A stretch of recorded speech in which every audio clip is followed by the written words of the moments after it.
حمدالله موهب افغانستان نه ماتیږي. د افغانستان د ملي امنیت سلاکار ډاکټر حمدالله موهب وایي چې د کمانډو ځواکونو میړنۍ او زور د نظام او هیواد د دښمنانو خوبونه په اوبو لاهو کړي او هیڅ هدف ته د رسیدو امکان یې نه دی ورته پریښی. حمدالله موهب وایي چې له همدې امله اوس ټول هیواد اوان لا نړیوال د دې ځواک پر توان او زور پوه دي او په هر هیوادوال ویاړي پرې. د ملي امنیت له لوري په خپره شوې خبرپاڼه کې راغلي چې په کابل کې د ملي اردو د ځانګړیو عملیاتو کمانډو له قلوردي د لیدنې پر مهال موهب وویل چې د هیواد د خپلواکۍ په سلیمه کلیزه کې دې ځواک ثابته کړه چې افغانستان نه ماتیږي او هره کورنۍ او بهرني دښمن به یې مختوری وي.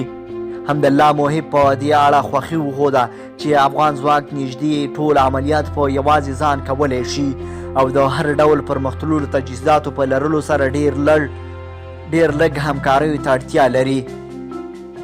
خبرپاڼه زیاتوي د هیواد د ملي امنیت سلاکار د کمانډو ځواکونو ته ډاډ ورکړو چې هڅې د چا هیرې نه دي او د هیواد رهبري به په هیڅ ډول د دوی پر سر معامله ونه کړي.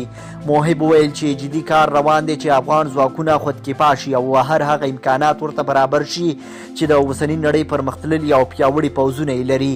په دې لیدنه کې موهب د کمانډویي ځواکونو له مختلفو ښوونځیو او تاسیساتو څخه هم لیدنه وکړه او د سرتیرو د هڅونې په موخه یې د هغوی سره د کرکټ یوه دوستانه لوبه هم وکړه.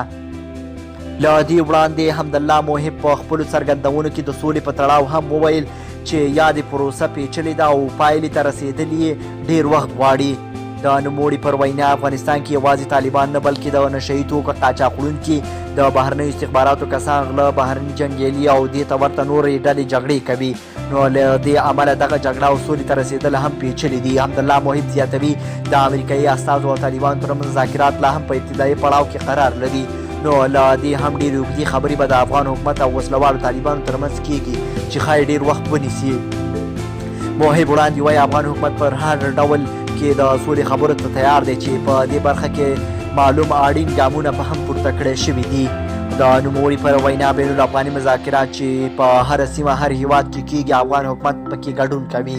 حمدالله موهب د ټاکنو په تړاو په ډاډ سره وایي چې افغان امنیتي ځواکونه په ټول توان سره هڅه کوي چې په راتلونکو ټاکنو کې د ټاکنیزو مرکزونو او خلکو امنیت په پوره ډاډ سره ونیسي.